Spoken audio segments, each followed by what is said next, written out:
ನಮ್ಮೆಲ್ಲ ಪ್ರೀತಿಯ ರೈತ ಬಾಂಧವರಿಗೆ ನಮಸ್ಕಾರ. ಇಂದಿನ ಕೃಷಿರಂಗ ಕಿಸಾನ್ ವಾಣಿ ಕಾರ್ಯಕ್ರಮಕ್ಕೆ ಪ್ರೀತಿಯ ಸ್ವಾಗತ. ರೈತ ಬಾಂಧವರೇ, ಇಂದಿನ ಈ ಕಾರ್ಯಕ್ರಮದಲ್ಲಿ ವಿಶ್ವ ಆಹಾರ ಸುರಕ್ಷತಾ ದಿವಸ 2026 ಸಂದರ್ಭದಲ್ಲಿ ಆಹಾರ ಸುರಕ್ಷತೆಯ ಮಹತ್ವ ಕುರಿತಂತೆ ಹೊಳೆನರಸೀಪುರದ ಗೃಹ ವಿಜ್ಞಾನ ಮಹಾವಿದ್ಯಾಲಯದ ಸಹಾಯಕ ಪ್ರಾಧ್ಯಾಪಕರಾದ ಫಕೀರಮ್ಮ ಪಿ ಮುರಗೋಡು ಅವರೊಂದಿಗಿನ ಸಂದರ್ಶನವನ್ನು ಕೇಳೋಣ. ಪ್ರೀತಿಯ ಕೇಳುಗರೆ, ತಮ್ಮೆಲ್ಲರಿಗೂ ನಮಸ್ಕಾರ. ಇವತ್ತಿನ ಕಾರ್ಯಕ್ರಮಕ್ಕೆ ಸ್ವಾಗತ. ಇವತ್ತಿನ ಕಾರ್ಯಕ್ರಮದಲ್ಲಿ ವಿಶ್ವ ಆಹಾರ ಸುರಕ್ಷತಾ ದಿವಸದ ಸಂದರ್ಭದಲ್ಲಿ ಆಹಾರ ಸುರಕ್ಷತೆಯ ಮಹತ್ವವನ್ನು ಕುರಿತು ನಾವು ಮಾತನಾಡ್ತಾ ಇದ್ದೇವೆ. ಆಹಾರ ಸುರಕ್ಷತೆ ಅಂತ ಅಂದರೆ ಏನು, ಆಹಾರ ಸುರಕ್ಷತೆ ನಮಗೆ ಯಾಕೆ ಬೇಕು, ಅದರ ಮಹತ್ವ ಏನು, ಆಹಾರ ಸುರಕ್ಷತೆಯನ್ನು ನಾವು ಹೇಗೆ ಅಳವಡಿಸಿಕೊಳ್ಳಬಹುದು ನಮ್ಮ ಬದುಕಿನಲ್ಲಿ ಅನ್ನುವಂಥ ವಿಚಾರಗಳನ್ನು ಮಾತನಾಡ್ತಾ ಇದ್ದೇವೆ. ಇವತ್ತು ಆಹಾರದ ಬಗ್ಗೆ ಮಾತನಾಡುವವರ ಸಂಖ್ಯೆ ಹೆಚ್ಚಾಗಿದೆ. ಯಾಕೆ ಅಂತ ಹೇಳಿದರೆ, ನಾವು ಸೇವನೆ ಮಾಡುವಂತಹ ಆಹಾರ ಏನಿದೆಯೋ ಅದು ನಮ್ಮ ಆರೋಗ್ಯದ ಮೇಲೆ ನೇರವಾಗಿ ಪರಿಣಾಮವನ್ನು ಉಂಟು ಮಾಡುತ್ತೆ. ಇವತ್ತು ಹೆಚ್ಚು ಜನರ ಆರೋಗ್ಯ ಚೆನ್ನಾಗಿ ಇಲ್ಲದ ಕಾರಣಕ್ಕಾಗಿ ಆಹಾರದ ಬಗ್ಗೆ ಇವತ್ತು ಹೆಚ್ಚು ಜನ ಮಾತನಾಡ್ತಾ ಇದ್ದಾರೆ. ಅದಕ್ಕೆ ಬಹಳ ಮುಖ್ಯವಾದಂತಹ ಕಾರಣ ಏನು ಅಂತ ಹೇಳಿದರೆ, ಆಹಾರ ಸುರಕ್ಷತೆಯನ್ನು ಪರಿಪಾಲನೆಯನ್ನು ಮಾಡ್ದೇ ಇರತಕ್ಕಂಥದ್ದು. ಈ ನಿಟ್ಟಿನಲ್ಲಿ ಈ ಆಹಾರ ಸುರಕ್ಷತೆ ನಮಗೆ ಎಷ್ಟರ ಮಟ್ಟಿಗೆ ಬೇಕು, ಯಾಕೆ ಬೇಕು ಅನ್ನುವುದನ್ನು ಕುರಿತು ಅರಿವು ಮೂಡಿಸುವ ಕಾರಣದಿಂದಾಗಿ ವಿಶ್ವದಾದ್ಯಂತ ಆಹಾರ ಸುರಕ್ಷತಾ ದಿವಸವನ್ನು ಆಚರಣೆಯನ್ನು ಮಾಡಲಾಗ್ತಾ ಇದೆ. ಈ ಸಾಲಿನಲ್ಲಿ ಯಾವತ್ತು ಆಹಾರ ಸುರಕ್ಷತಾ ದಿವಸವನ್ನು ಆಚರಣೆಯನ್ನು ಮಾಡಲಾಗ್ತಾ ಇದೆ, ಅದರ ಮಹತ್ವ ಏನು ಅನ್ನುವಂಥದ್ದನ್ನು ತಿಳಿದುಕೊಳ್ಳೋಣ. ಹೆಚ್ಚಿನ ಮಾಹಿತಿಯನ್ನು ಮಾಡಿಕೊಡಲಿಕ್ಕಾಗಿ ನಮ್ಮೊಂದಿಗೆ ಇದ್ದಾರೆ ಹೊಳೆನರಸೀಪುರದಲ್ಲಿ ಇರುವ ಮಹಿಳಾ ಸರ್ಕಾರಿ ಗೃಹ ವಿಜ್ಞಾನ ಕಾಲೇಜಿನ ಸಹಾಯಕ ಪ್ರಾಧ್ಯಾಪಕರಾದ ಫಕೀರಮ್ಮ ಪಿ ಮುರಗೋಡವರು. ಮೇಡಮ್, ತಮಗೆ ನಮಸ್ಕಾರ, ಕಾರ್ಯಕ್ರಮಕ್ಕೆ ಸ್ವಾಗತ. ನಮಸ್ತೆ ಸರ್. ಆಹಾರ ಸುರಕ್ಷತೆ ಅಂತ ಅಂದರೆ ಏನು ಮೇಡಮ್? ಮೊದಲಿಗೆ ನಾವು ಆಹಾರ ಎಂದ್ರೇನು ಅಂತ ತಿಳ್ಕೋಬೇಕು. ಆಹಾರ ಅಂದರೆ ಯಾವುದೇ ಒಂದು, ಅದು ಫಿಸಿಕಲ್ ಫಾರ್ಮಲ್ಲಿ ಆಗಿರಬಹುದು ಅಥವಾ ಒಂದು ಲಿಕ್ವಿಡ್ ಫಾರ್ಮಲ್ಲಿ ಆಗಿರಬಹುದು ಅಥವಾ ಒಂದು ಇನ್ ಬಿಟ್ವೀನ್ ಸೆಮಿ ಸಾಲಿಡ್ ಮತ್ತು ಸೆಮಿ ಲಿಕ್ವಿಡ್ ಆಹಾರ, ಅದು ವಸ್ತು ಆಗಿರಬಹುದು, ದ್ರವ ರೂಪದ್ದಾಗಿರಬಹುದು. ಇಂಥ ಆಹಾರ ನಮ್ಮ ದೇಹಕ್ಕೆ ಯಾವಾಗ ಪೋಷಣೆಯನ್ನು ಕೊಡುತ್ತಲ್ವ ಅದನ್ನು ಆಹಾರ ಅಂತ ಹೇಳ್ತೀವಿ. ಇನ್ನು ಆಹಾರ ಸುರಕ್ಷತೆ ಅಂತ ಅಂದರೆ, ಈ ಒಂದು ಆಹಾರ ದಿನನಿತ್ಯ ಸೇವಿಸಿದಾಗ ನಮಗೆ ಅದು ಪೋಷಣೆಯನ್ನು ಕೊಡಬೇಕು.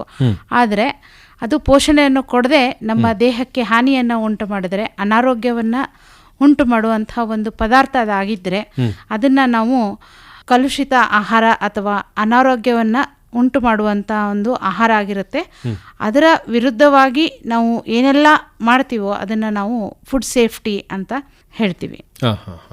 ಈ ಫುಡ್ ಸೇಫ್ಟಿ ಅಥವಾ ಆಹಾರ ಸುರಕ್ಷತೆಯ ಬಗ್ಗೆ ಜಾಗೃತಿ ಮೂಡಿಸುವ ಸಲುವಾಗಿ ಆಹಾರ ಸುರಕ್ಷತಾ ದಿವಸ ಅಂತ ಹೇಳಿ ವಿಶ್ವದಾದ್ಯಂತ ಆಚರಣೆಯನ್ನು ಮಾಡಲಾಗುತ್ತೆ.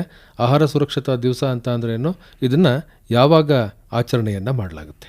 ಈ ಆಹಾರ ಸುರಕ್ಷತಾ ದಿನವನ್ನು ನಾವು ವಿಶ್ವದಾದ್ಯಂತ ಜೂನ್ 7ರಂದು ನಾವು ಆಹಾರ ಸುರಕ್ಷತಾ ದಿನ ಅಂತ ಆಚರಣೆ ಮಾಡ್ತೀವಿ. ಈ ಆಹಾರ ಸುರಕ್ಷತಾ ದಿನ ಅಂದರೆ, ಇವತ್ತಿನ ದಿನ ನಾವು ಸಾಕಷ್ಟು ಆಹಾರಗಳನ್ನು ಮನೆಯಲ್ಲೇ ಪ್ರಿಪೇರ್ ಮಾಡಿದಂಥದ್ದು, ಸಂಸ್ಕರಣೆ ಮಾಡಿದಂಥ ಆಹಾರಗಳನ್ನು, ಹಾಗೆ ಪ್ರಿಸರ್ವೇಷನ್ ಅಂದರೆ ಸುಮಾರು ದಿನಗಳ ಕಾಲ ಆಹಾರವನ್ನು ಹಾಗೆ ಬಾಳಿಕೆ ಬರೋ ತರಹ ಇಟ್ಟು ಅವುಗಳನ್ನು ಒಂದಿಷ್ಟು ದಿನಗಳ ಕಾಲ ಶೇಖರಣೆ ಮಾಡಿ ನಂತರ ಆಹಾರವನ್ನು ಬಳಸ್ತೀವಿ.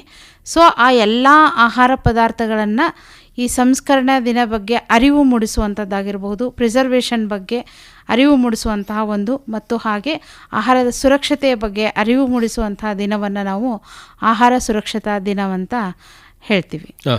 ಯಾವತ್ತು ಆಹಾರ ಸುರಕ್ಷತಾ ದಿವಸವನ್ನು ಆಚರಣೆ ಮಾಡಲಾಗುತ್ತೆ? ಆಹಾರ ಸುರಕ್ಷತಾ ದಿನವನ್ನು ನಾವು ಪ್ರತಿ ವರ್ಷ ಜೂನ್ 7ರಂದು ನಾವು ಈ ಆಹಾರ ಸುರಕ್ಷತಾ ದಿನವನ್ನು ಎಲ್ಲ ಸರ್ಕಾರೇತರ ಸಂಘ ಸಂಸ್ಥೆಗಳಲ್ಲಿ, ವಿಶ್ವದ ಹಲವಾರು ಸಹಕಾರಿ ಪ್ರತಿಯೊಂದು ಖಾಸಗಿ ಇಲಾಖೆಗಳಲ್ಲೂ ಮತ್ತು ಸಮುದಾಯದಲ್ಲೂ ಕೂಡ ಜಾಗೃತಿ ಮೂಡಿಸೋದಕ್ಕಾಗಿ ಈ ಆಹಾರ ದಿನವನ್ನು ಜೂನ್ 7ರಂದು ನಾವು ಆಚರಿಸ್ತೀವಿ. ಈ ಆಹಾರ ಸುರಕ್ಷತಾ ದಿವಸದ ಆಚರಣೆ, ಇದರ ಹಿನ್ನೆಲೆ ಏನು ಮತ್ತು ಯಾವಾಗ ಇದು ಪ್ರಾರಂಭ ಆಯಿತು, ಇದ್ರ ಬಗ್ಗೆ ಒಂದಷ್ಟು ತಿಳಿಸ್ಕೊಡಿ. ನಮ್ಮ ದಿನನಿತ್ಯದ ಒಂದು ದಿನಚರಿ ಅಥವಾ ಲೈಫ್ ಸ್ಟೈಲ್ ಅಂತ ಏನು ಹೇಳ್ತೀವಲ್ವ, ಅದರಲ್ಲಿ ಸಾಕಷ್ಟು ಬದಲಾವಣೆಗಳಾಗಿದೆ. ಮೊದಲಿನದಕ್ಕೆ ಕಂಪೇರ್ ಮಾಡಿದ್ರೆ ಪ್ರತಿದಿನ ನಮ್ಮ ಬೆಳಿಗ್ಗೆ ಎದ್ದು ನಾವು ದಿನವನ್ನು ಹೇಗೆ ಪ್ರಾರಂಭ ಮಾಡ್ತೀವಿ ಅದರ ಮೇಲೆ ನಮ್ಮ ದಿನದ ಒಂದು ಪೂರ್ತಿ ನೆಲೆಗಟ್ಟು ನಿಂತಿರುತ್ತೆ ಅಂತ ಹೇಳ್ಬೋದು. ಅದು ಪ್ರಾರಂಭ ಆಗುವುದೇ ಆಹಾರದಿಂದನೇ. ಅದು ನಾವು ಬೆಳಿಗ್ಗೆ ಎದ್ದ ತಕ್ಷಣ ನೀರು ಕುಡಿಯೋದ್ರಿಂದ ಹಿಡಿದು ರಾತ್ರಿ ಹಾಲು ಕುಡಿದು ಮಲಗೋವರೆಗೂ ಕೂಡ ಈ ಇನ್ ಬಿಟ್ವೀನಲ್ಲಿ ಏನು ಬರುತ್ತೆ, ಬ್ರೇಕ್ಫಾಸ್ಟ್, ಲಂಚ್, ಬ್ರಂಚ್ ಮತ್ತು ಡಿನ್ನರ್, ಸ್ನ್ಯಾಕ್ಸ್, ಇದು ಎಲ್ಲದರಲ್ಲೂ ಕೂಡ ನಮ್ಮ ಒಂದು ಪದ್ಧತಿಯ ಮೇಲೆ ನಮ್ಮ ದಿನದ ಕೆಲಸಗಳು ಸಾಗ್ತಾ ಹೋಗುತ್ತೆ. ಈ ಆಹಾರ ಯಾವಾಗ ಕಲುಷಿತ ಆಗುತ್ತೋ, ಯಾವಾಗ ಅನಾರೋಗ್ಯವನ್ನು ಉಂಟು ಮಾಡುತ್ತೋ, ಆವಾಗ ಅದು ದುಷ್ಪರಿಣಾಮನ ತೋರಿಸೋದಕ್ಕೆ ಸ್ಟಾರ್ಟ್ ಮಾಡುತ್ತೆ. ಇದನ್ನು ತಡಿಬೇಕನ್ನೋ ಒಂದು ಉದ್ದೇಶದಿಂದ ನಮ್ಮ ವಿಶ್ವ ಆರೋಗ್ಯ ಸಂಸ್ಥೆ WHO ಮತ್ತು FAO food and agriculture organisation ಅಂತ ಹೇಳ್ತೀವಲ್ಲ, ಇವರು ಡಿಸೆಂಬರ್ 20, 2018 ಈ ಒಂದು ವಿಶ್ವ ಆಹಾರ ಸುರಕ್ಷತಾ ದಿನವನ್ನು ಆಚರಿಸಬೇಕು ಅಂತ ಒಂದು ನಮ್ಮ ವಿಶ್ವಸಂಸ್ಥೆ ನಿರ್ಧಾರ ಮಾಡ್ತು. ಯಾಕೆ ಈ ಆಹಾರ ದಿನವನ್ನು ಆಚರಿಸಬೇಕು ಅಂತ ಅಂದರೆ, ನಾನು ಏನು ಹೇಳಿದೆ, ಬೆಳಗ್ಗೆಯಿಂದ ಸಾಯಂಕಾಲದವರೆಗೂ ನಮ್ಮ ಪ್ರತಿಯೊಂದು ಕಾರ್ಯವೂ ಆಹಾರದ ಮೇಲೆ ಡಿಪೆಂಡೆಂಟ್ ಆಗಿರುತ್ತೆ ಮತ್ತು ಅದ್ರ ಮೇಲೇ ನಮ್ಮ ಕೆಲಸದ ಪರಿಣಾಮನೂ ಬೀರುತ್ತೆ. ಹಾಗಾಗಿ ಒಂದು ಸುಭದ್ರವಾದಂತಹ ಆರೋಗ್ಯಕರವಾದಂಥ ಆಹಾರವನ್ನು ನಾವು ತಿನ್ನಬೇಕಾಗುತ್ತೆ. ಹಾಗಾಗಿ ಈ ವಿಶ್ವಸಂಸ್ಥೆ ಏನು ಮಾಡಿದೆ, ಕಲುಷಿತ ಆಹಾರದಿಂದ ನಮ್ಮ ಆರೋಗ್ಯದ ಮೇಲೆ ದುಷ್ಪರಿಣಾಮನೂ ಬೀರುತ್ತೆ, ಹಾಗೆ ನಮ್ಮ ಆರ್ಥಿಕತೆಯ ಮೇಲೂ ಕೂಡ ಸಾಕಷ್ಟು ದುಷ್ಪರಿಣಾಮ ಆಗೋದ್ರಿಂದ ಈ ವಿಶ್ವ ಸಂಸ್ಥೆ ಆಹಾರ ಸುರಕ್ಷತಾ ದಿನವನ್ನು ಆಚರಿಸಬೇಕು ಅಂತ ಹೇಳಿ ಜಂಟಿಯಾಗಿ FAO ಮತ್ತು WHO ನಿರ್ಧಾರ ಮಾಡಿ ಜೂನ್ 7 ಆಹಾರ ಸುರಕ್ಷತಾ ದಿನವನ್ನು ಆಚರಿಸಿ ನಮ್ಮ ಸಮುದಾಯದಲ್ಲಿ ಸಾಕಷ್ಟು ಒಂದು ಅರಿವನ್ನು, ಜಾಗೃತಿಯನ್ನು ಮೂಡಿಸ್ಬೇಕೆಂದು ನಿರ್ಧಾರ ಮಾಡುತ್ತೆ. ಅಂದರೆ ಆರೋಗ್ಯಕರವಾದಂತಹ ಮತ್ತು ನಮ್ಮ ಆರೋಗ್ಯಕ್ಕೆ ಪೂರಕವಾದಂತಹ ಆಹಾರ ಪದಾರ್ಥಗಳನ್ನು ಸೇವನೆ ಮಾಡುವುದರ ಬಗ್ಗೆ ಜಾಗೃತಿಯನ್ನು ಮೂಡಿಸುವ ಸಲುವಾಗಿ ಈ ಒಂದು ಆಹಾರ ಸುರಕ್ಷತಾ ದಿವಸವನ್ನು ಆಚರಣೆಯನ್ನು ಮಾಡಲಾಗ್ತಾ ಇದೆ. ಇನ್ನು ಯಾವುದೇ ದಿವಸ ಇರಲಿ, ನಮ್ಮ ಕಾಲಮಾನಕ್ಕೆ, ಈಗಿನ ಕಾಲಮಾನಕ್ಕೆ ತಕ್ಕದಾಗಿ ಮತ್ತು ಈಗಿನ ಚಟುವಟಿಕೆಗಳು ಅಥವಾ ವಿದ್ಯಮಾನಗಳೇನಿದ್ದಾವೋ ಅವುಗಳಿಗೆ ಪೂರಕವಾಗಿ ಈ ದಿವಸದ ಜೊತೆಗೆ ಒಂದು ಧ್ಯೇಯವಾಕ್ಯವನ್ನು ಕೂಡ ನೀಡಲಾಗುತ್ತೆ. ಪ್ರತಿ ವರ್ಷವೂ ಕೂಡ ಧ್ಯೇಯವಾಕ್ಯವನ್ನು ಬದಲಾವಣೆಯನ್ನು ಮಾಡಲಾಗುತ್ತೆ. ಈ ವರ್ಷದ ಆಹಾರ ಸುರಕ್ಷತಾ ದಿವಸದ ಧ್ಯೇಯವಾಕ್ಯ ಏನು? ಈ ಜೂನ್ 7 ನಾವು ಏನು ವಿಶ್ವ ಆಹಾರ ಸುರಕ್ಷತಾ ದಿನವನ್ನು ಆಚರಿಸ್ತೀವೋ, ಇದು ಡಿಸೆಂಬರ್ 20, 2018 ಸತತವಾಗಿ ನಡೆದುಕೊಂಡು ಬರ್ತಾನೆ ಇದೆ. ಯಾವಾಗ ಸ್ಟಾರ್ಟ್ ಮಾಡಿದ್ರು ಪ್ರತಿ ವರ್ಷವೂ ಒಂದೊಂದು ಥೀಮ್ ಕೊಡ್ತಾರೆ. ಹಾಗೆ ಈ ವರ್ಷದ 2026-27 ಸಾಲಿನಲ್ಲಿ ವಿಶ್ವ ಆಹಾರ ದಿನದ ಅಂಗವಾಗಿ ಒಂದು ಥೀಮ್ ಇದೆ. ಅದೇನೆಂದರೆ, ಭಾರದಿಂದ ಪರಿಹಾರದೆಡೆಗೆ ಎಲ್ಲೆಡೆ ಸುರಕ್ಷತೆ ಆಹಾರ, ಅಂದರೆ burden to solutions, safe food everywhere ಅಂತ. ನಾವು ಏನು ಮಾಡ್ತಾ ಇದ್ದೀವಿ, ನಮ್ಮ ಆಹಾರವನ್ನು ಲೈಟಾಗಿ ಮಾಡಿಕೊಂಡು ಅದನ್ನು ನಮಗೆ ಮೆಡಿಸಿನ್ಸ್ ಆಗಿ ಬಳಸ್ಕೋಬೇಕಾಗಿತ್ತು. ನಮ್ಮ ಹಿಂದಿನ ಕಾಲದಲ್ಲಿ ಹಿಪೋಕ್ರಟಿಸ್ ಅವರೆಲ್ಲ ಹೇಳಿದ ಹಾಗೆ ಏನಂದರೆ, ನಮ್ಮ ಆಹಾರ ಏನಾಗಬೇಕು, ಮೆಡಿಸಿನ್ ಆಗಬೇಕು ಮತ್ತು ಮೆಡಿಸಿನ್ ಆಹಾರ ಆಗಬೇಕು ಅನ್ನುವಂಥ ಒಂದು ಅಡುಗೆ ಮನೆಯ ಔಷಧಾಲಯ ಅನ್ನುವಂಥ ಒಂದು ವಾಕ್ಯ ಇತ್ತು. ಆದರೆ ಈಗಿನ ದಿನಮಾನಗಳಲ್ಲಿ ಅದು ವಿರುದ್ಧವಾಗಿ ನಡೀತಾ ಇದೆ. ಹಾಗಾಗಿ ಆಹಾರ ಇವತ್ತು ನಮಗೆ ಬರ್ಡನ್ ಆಗಿದೆ ಅಥವಾ ಭಾರವಾಗಿದೆ. ಅದಕ್ಕೆ ನಾವು ಇದನ್ನು ಲೈಟ್ ಮಾಡ್ಕೋಬೇಕು. ಇದಕ್ಕೆ ಏನು ಪರಿಹಾರವನ್ನಾಗಿ ಮಾಡ್ಕೋಬೇಕು. ಈ ಪರಿಹಾರದಿಂದಾಗಿ ನಮ್ಮ ಪ್ರತಿಯೊಬ್ಬ ಪ್ರಜೆಗೂ ಕೂಡ ಸೇಫ್ ಆದಂತಹ ಒಂದು ಸುರಕ್ಷಿತವಾದಂಥ ಆಹಾರ ಪ್ರತಿಯೊಬ್ಬರಿಗೂ ಪ್ರತಿ ಮನೆಯಲ್ಲೂ ಎಲ್ಲೆಡೆಗೂ ಸಿಗುವಂತಾಗಬೇಕು ಅನ್ನುವಂಥ ಒಂದು ಧ್ಯೇಯವಾಕ್ಯ ಈ ವರ್ಷದ್ದಾಗಿದೆ ಸರ್.